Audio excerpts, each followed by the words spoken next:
Welcome to our News Geelong Friday edition here on Channel 31 Digital 44. Summer around the corner and the season for skiffs, moths, catamarans and yachts is on its way to the Royal Geelong Yacht Club's Festival of Sail.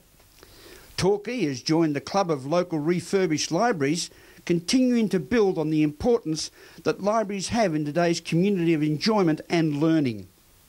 In sport, Mitch Scoop Cleary, clearly fresh from his premiership win, will report on all the activities in Geelong sport, while with weather we'll bring you the next 6 days of weather forecast in and around Geelong and the Surf Coast area. The City of Greater Geelong Council has endorsed a unique dome design for the new $45 million Geelong Library and Heritage Centre to be built on the existing site in Johnston Park. News Geelong was at the unveiling of the new iconic dome design. Council will vote to set a direction for the architects who have been involved with many sensitive projects in Melbourne, including sensitive heritage projects such as the Visitor Information Centre at the Shrine of Remembrance. And Council is going to vote as to whether to go with the dome design, which you've now seen, which is a landmark decision for the City of Greater Geelong. This is by far and away the biggest project that this council will undertake, and it's one of the bigger projects that the City of Greater Geelong has ever undertaken. Geelong is renowned for its waterfront. That is quite iconic to Geelong, but we're looking to this building to actually complement that and bring people from Melbourne, Victoria, right across Australia, and I believe it will receive quite a bit of international attention as well. And in mentioning the waterfront, yes, we've used probably the redesigns along the old waterfront, but this is a complete new concepts of architecture and design in place in the centre of our great city. Absolutely. What's been presented to Council is unique to Geelong. It tries to tie into the concept of a dome as a reading room, such as we have at the State Library of Victoria, but actually take that dome design a little step further and create what is just an absolutely fantastic and an outstanding landmark building. Citizens around our great city will be asking, well, while this is being built, where do we go for our books and our heritage? There will be a temporary site which is going to be revealed in a week or so for people to, access books and other items that they would normally at the Geelong Regional Library. But look, like very many of the other libraries that we've fully renovated, and I guess Geelong West and Belmont are two that readily spring to mind, people gravitate to other libraries whilst the work is being undertaken, and then they come back in droves. So I'm sure that's what's going to happen with the Geelong Regional Library. So in the interim, there will be some arrangements put in place for them to continue to receive a full service, and of course, they are most welcome to go to any of the other libraries that are dotted throughout the municipality. I'm pretty hard to please, I can tell you, but it just struck me as something that was different. It was something that was innovative. It was something that was striking, So I'm really, myself personally, I'm really pleased with the design. I know it will probably create debate and all of that, but that's good. But I'm sure that this Library Heritage Centre, which does have some exhibition space for the art gallery as well, will bring people, not only Geelong people to Geelong, but it will bring people from outside Geelong into Geelong. John, it continues the commitment of Council to libraries, functional piece of art, and as you said in the briefing, you're bringing the park into the library and the library into the park. Yeah, that's exactly right, Graham. They'll complement each other, and there'll be a bit of work done where the old toilets are. Anyone that knows Johnston's Park, which will be redesigned back to the original park plan, with a circular path and things like that. So I just think that this is a staggering piece of architecture. I can't wait until it's built.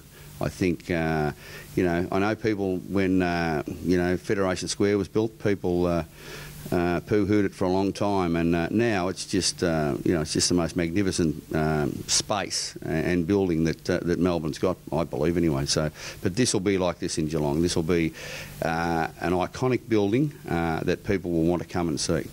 And that's an important point for our Geelong citizens and our viewers to note. It is a new building, not a refurbishment.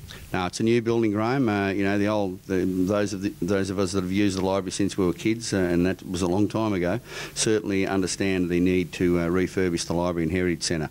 And we've got you need to be able to display your heritage as well as have a functional library, and this space that we've got certainly will achieve all of those aims. Very happy to be involved in the project. It's a bit of a privilege actually to be involved in this really important project. Well, anything to do with the City of Greater Geelong we're all very, very proud of. What sort of concepts architecturally have you used in this design? Well, what we've tried to do is we kind of were trying to think of a strong story that drives Geelong, and one of the things is the location of the building and its main civic precinct, but it's also on the edge of the park. So it's kind of what we've been looking for is a way of weaving the building and the park into each other. So we came up with a concept which allows the park to come up to and across the building, almost into the building, at the same time as it's a major civic project. It's a very important civic project. So we were looking for a form that would complement the war memorial and the civic spine and have a kind of civic quality. So the large dome that's kind of got the park coming into it is really how we were thinking about the project. The Victorian Government has announced its continued support of the Festival of Sail, which is held at the Royal Geelong Yacht Club and along the Geelong waterfront on the Australia Day weekend in our great city, continuing the prosperity and success of the proud and historic sporting event, as Ian Nichols reports. We're down here at the Royal Geelong Yacht Club, where there's quite a lot of joviality today. They've launched the wonderful event that's been running for 170 years, the Festival of Sails for 2013. It all happens on Australia Day, right here on the banks of Corio Bay, or the shores, should I say. And there's a lot of very important people here for the launch today, including the Sports Minister, our Mayor John Mitchell, and of course the organisers of the event. And one of the happiest people here today, without any doubt, is the Commodore of the Royal Geelong Yacht Club, Andrew Nielsen. We're really looking forward to a wonderful event.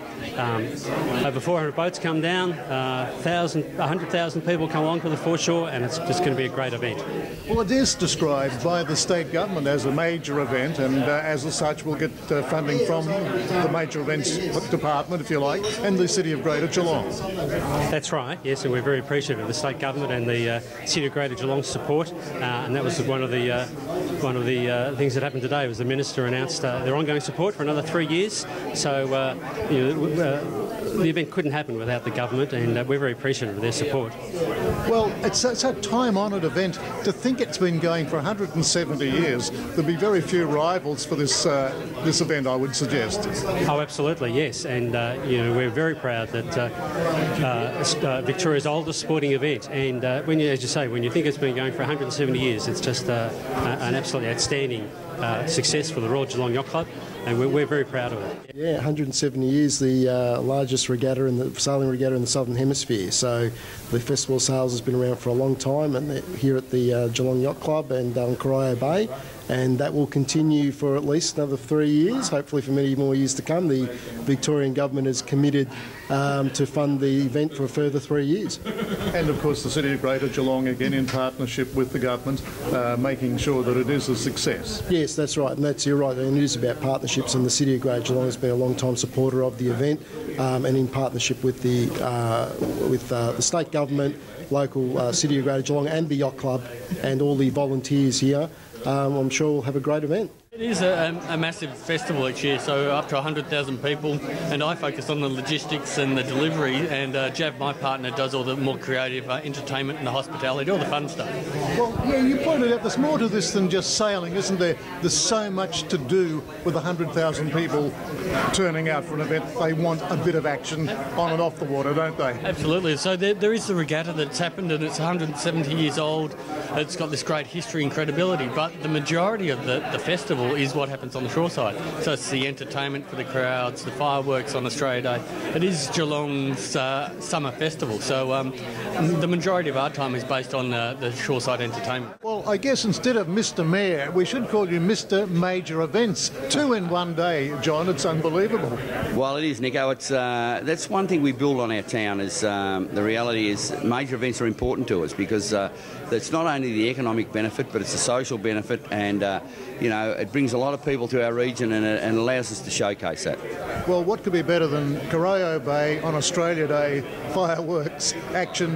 What doesn't get much better than that, does it? No, it certainly doesn't, and part of that is we have a big, a really major citizenship ceremony as well, so that's another great thing that happens down here. But through the Festival of Sales weekend, we would get in excess of 100,000 visitors down here, so it does allow us to showcase Geelong in a really positive light. At the Royal Geelong Yacht Club, in front of plans for that famous Yarra Street Pier that we hope will be built in the near future, this is Ian Nichols for News Geelong. Aye, aye, Skipper Nichols. You're on News Geelong, and we're at Bellingham Sanctuary. No, not the duck pond that Grobby Cations talks about up at Werribee. This is our picturesque Bellingham Sanctuary down on the banks of the Barwon. We'll go to a break and be back with more news after this.